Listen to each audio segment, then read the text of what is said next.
been a long day for everyone, but hopefully a meaningful one that has that what we've gone through has paid off. As we read in the Haftarah, and we read on every fast day in the Haftarah, the purpose of a fast is not because Hashem wants our fat and our blood, that He wants us to feel the pain, He wants us to lose weight. What Hashem wants really is our heart. He wants the feeling of the day, of what the purpose of the fast is, to touch us. It's a shock to our system in order to make it possible for us to revigorate and rejuvenate our feelings. So hopefully the classes, the events that we've had throughout the day and last night would assist us in accomplishing that, and it's certainly our goal. Now, as we draw to a close for Tisha B'Av, we want to try to think of what it is that we can do to try to make this the last mournful Tisha B'Av of our lives. In that, in the coming year, the Tisha B'Av will still be remembered. It will also still be a date, but it will be more of a celebratory day because of the final arriving of the third Beis HaMikdash and all of the ancillary aspects that go along with that. Tisha B'Av, as we know, is a day of deep mourning for the Jewish people, and it marks two of our largest national calamities. That is, first of the destruction of the first temple, then of the second Beis HaMikdash. The Gemara in Yuma tells us that the first Beis HaMikdash was destroyed because of the three cardinal sins, the three sins of idolatry, inappropriate acts of intimacy, and murder. And it would seem logical then that if the Jewish people were committing these three sins, these sins that for most of us are beyond our imagination that one would actually commit, that their service to Hashem had gotten to a point where it is so disregarded and so corrupted, and their connection to Hashem had been severed, that there was no longer room for the Shekhinah, for the presence of Hashem to rest and remain within the Beis HaMikdash. That it would be over. That at that point the Jews had acted in such a way to pull themselves so far away from Hashem that they would no longer be able to reattach themselves. And that the Beis HaMikdash would be destroyed following at this point, the first Beis HaMikdash would be destroyed because there was nothing left. It was totally corrupted. It was totally gone. Yet, after committing these grave sins, the second Beis HaMikdash, a mere 70 years later, was rebuilt.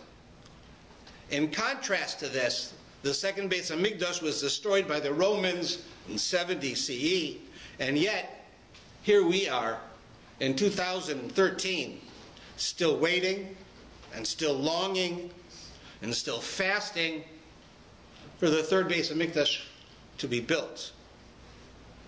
And the first temple is destroyed for these three enormous, corrupting sins, and in 70 years the Jews change it.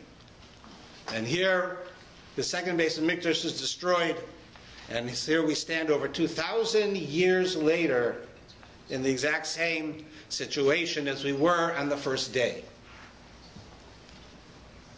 We're still waiting for that Beis HaMikdash to be rebuilt. What could it be that would cause the destruction of the second Beis HaMikdash that was so horrible that even today we haven't had the merit to rebuild it? What terrible sin could we actually be guilty of that we would find in Talmud Yerushalmi that it states that in any generation which does not have the Beis HaMikdash rebuilt, it is considered that if that generation had the temple standing, it would have been destroyed. What sin could we be doing today that would put us in such a category? And the Talmud in Yuma again gives us the answer. Why was the second temple destroyed? Seeing that during that time while the temple stood, the Jewish people occupied themselves with Torah, with the observance of mitzvahs, and the practice of charity. The Jews during the time of the second Beis Hamikdash were similar to us. They had organizations, and they had chesed, and they had all types of yeshivas and all types of ways of doing chesed and learning and doing mitzvahs. They had their version of the Chafetz Chaim Heritage Foundation. They had their version of Eshet Torah. They had their version of every yeshiva at every shul. They had their version of every organization that we have today that does chesed. People, from the moment they got up to the moment they went to sleep, they learned Torah. They did chesed. They cared to do mitzvahs. Their life was similar to our life in the time of the second Beis Hamikdash. And if that's the case, if they were learning, and they were not worshiping idols, and they were not murdering, and they were not performing any types of inappropriate and illegal intimacies, and they were doing all of these positive things, then what could it be? What terrible sin would it be that would make it that the Beis Hamikdash no longer stands? And therefore the conclusion we see in the Gemara in Yuma, it states it was simply because during the time that it stood, during the time when the Beis Hamikdash was there and active and running, hatred without rightful cause was rampant. The Jewish people hated each other. This is not news. We've spoken about this many times before. I've spoken about it regularly.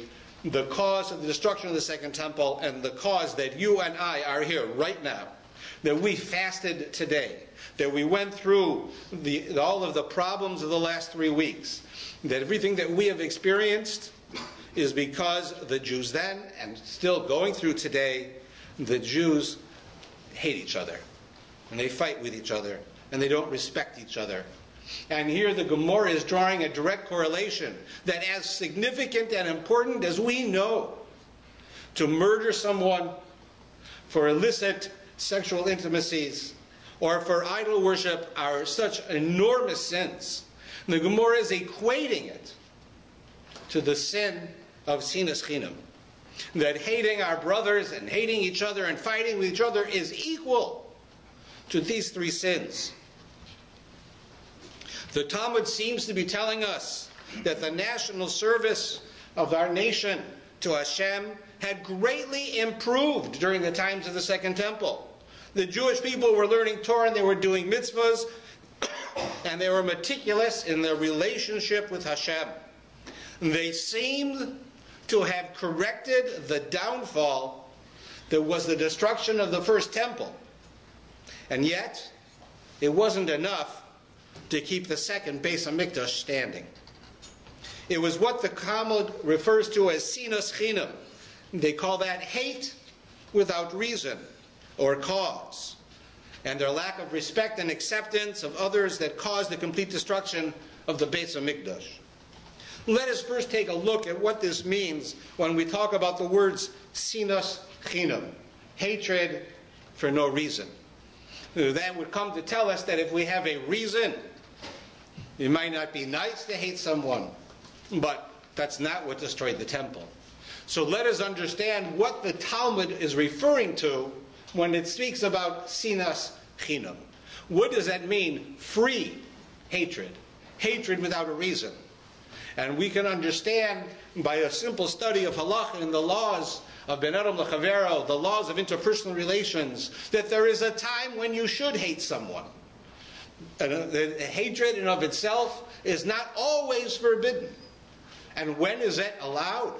It is allowed when you are dealing with a Russia, with a person who is perfectly evil. It is allowed when you're dealing with a person who dedicates themselves to leading Jews astray, to sending Jews away from Torah, to doing the best they can to destroy a Jew's spiritual life.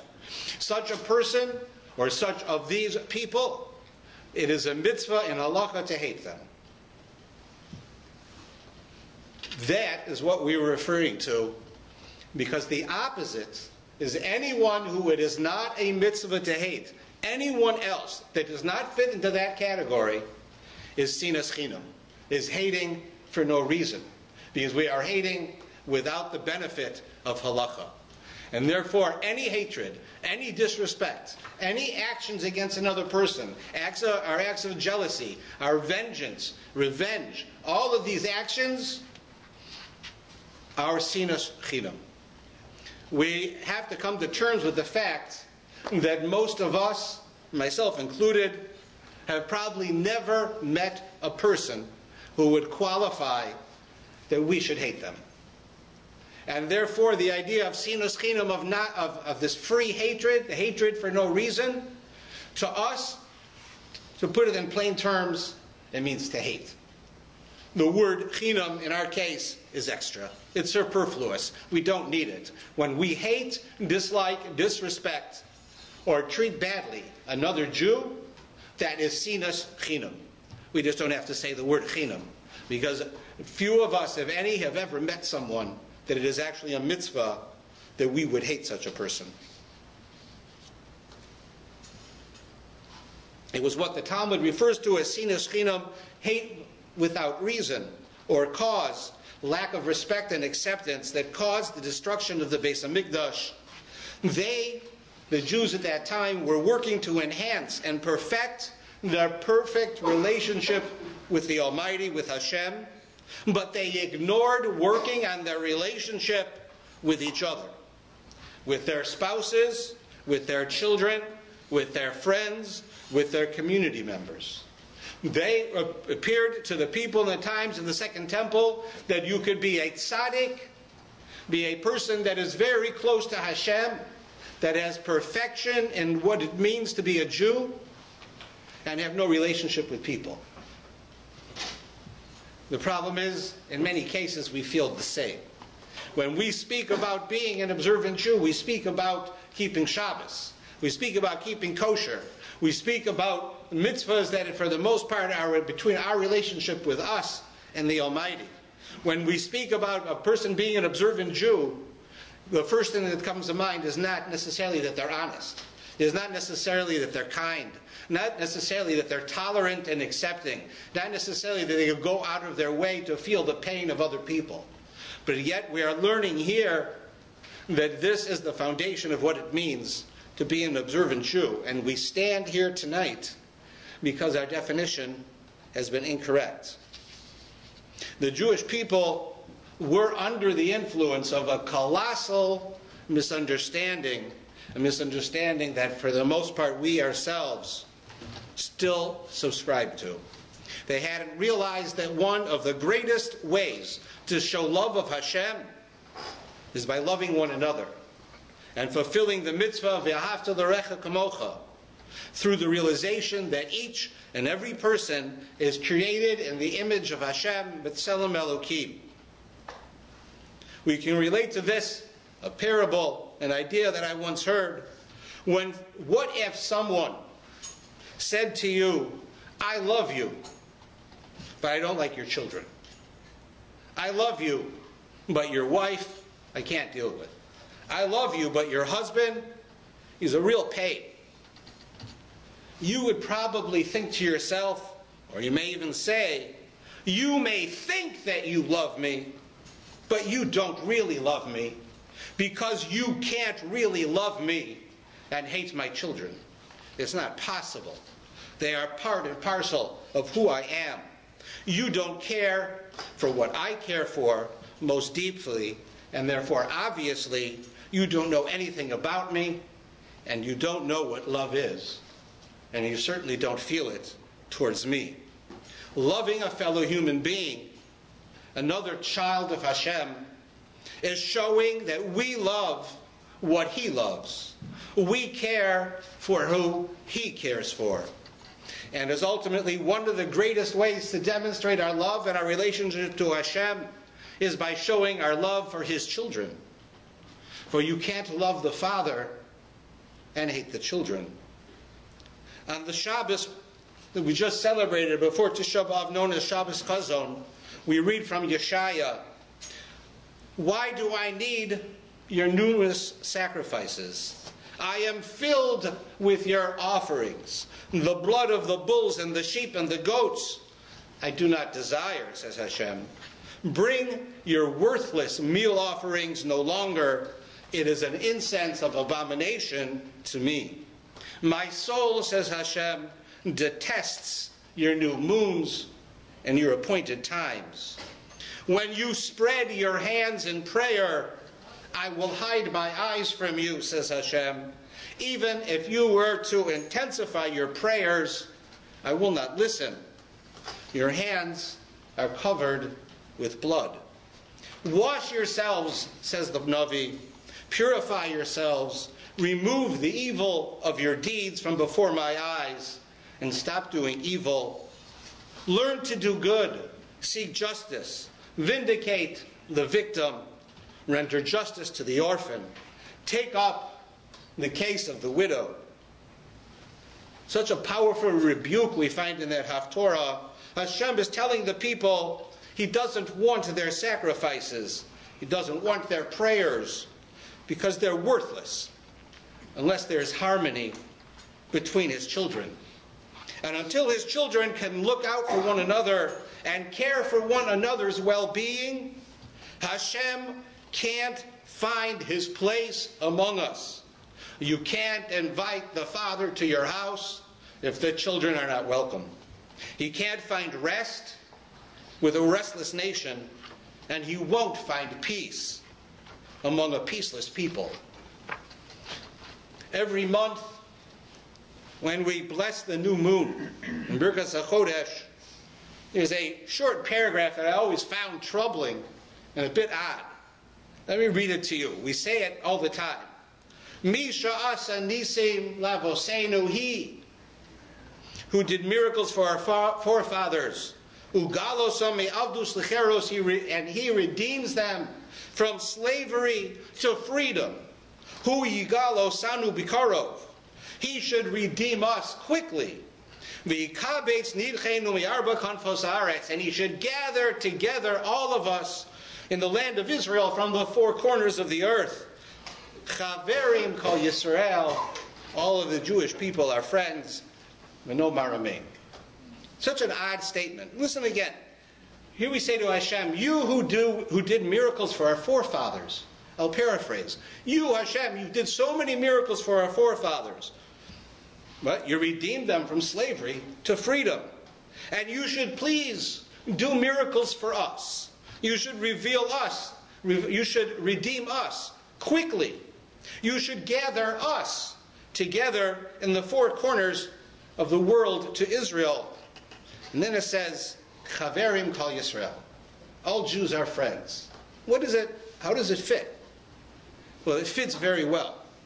It fits in that what it tells us is that we're asking Hashem for miracles. After 2,000 years of our fighting, are not getting the Beis HaMikdash or bringing the Mashiach, we have to come to the conclusion the only way that Jews will be friends is if Hashem causes a miracle. Because we're not doing it on our own. Just as we need a miracle for Hashem to bring us together from the four corners of the earth, just as we need a miracle for Hashem to bring us together with the Mashiach, we are telling Hashem we need a miracle for the Jews to become friends. Chaverim kol Yisrael. Such a odd way of reading this, but such a poignant way of understanding it. That after 2,000 years, we haven't been able to make amends. But after 70 years, we atoned and we changed from being murderers, from being people who were worshiping idols, and all types of horrible things. In 70 years, we changed. But after 2,000 years, we can't be friends. There's something missing here. It's a powerful rebuke. Hashem doesn't want our sacrifices. He doesn't want our prayers because they're worthless until there's harmony between His children. Until Kol Yisrael Chaverim, all Jews are once and finally friends. Until His children can look out one for another and care about one another's well-being, Hashem can't find His place. He can't rest with us and He can't be with us. Learning to love another, even those who we disagree with, those whose opinions will differ from ours, those whose different backgrounds and different approaches can be a daunting and difficult task. But if we want to see the Beis HaMikdash rebuilt, we have to have Chaverim Kol Yisrael. We have to have a unified Jewish nation. We have to find a way to get past our petty disagreements, our insecurities, and our arguments in order for us to fulfill in the way that the chief rabbi, Rav Avram Kook, says, as we know, that the best way to fight against sinas chinam, free hatred, is by having avas chinam, that is, love even when we're not commanded to. Love in every way that we can, and respect one for another.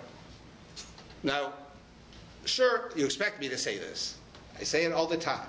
I speak about this regularly. And then you expect, on Tisha B'Av, even the most hardened person is going to feel this. Because we know that for 2,000 years, we have gone through this so long, we don't even know what it is we're missing. We don't know what it is like to have a temple. We don't know what it's like to have a Mashiach. We don't know what it's like to live in Jerusalem in a theocratic society. We have no idea what it is we're missing. We really don't. We even have museums that show us what the Beis HaMikdash looked like, and yet we still don't know what it looked like.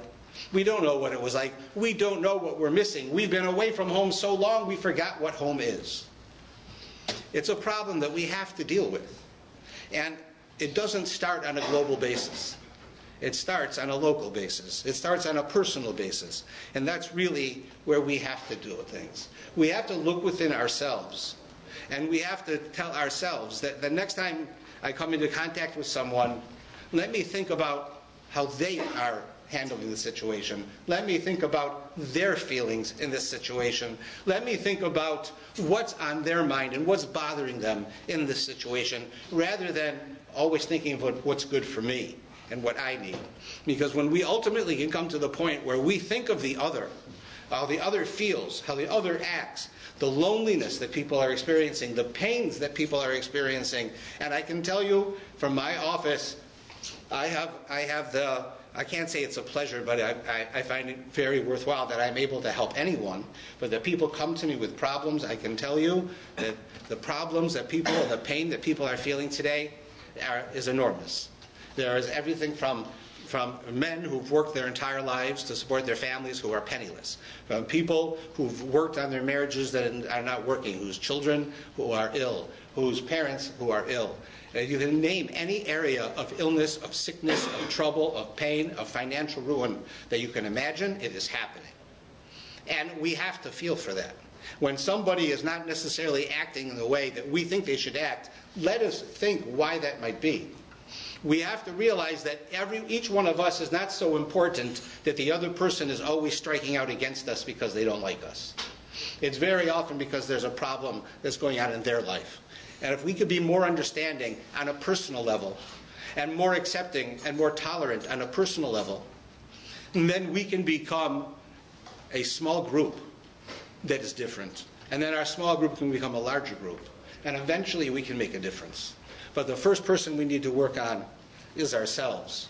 And the first thing we have to come to the realization is that we don't need a miracle for Kol Yisrael Chaverim, for all the Jews to become friends. We just need to want to do it.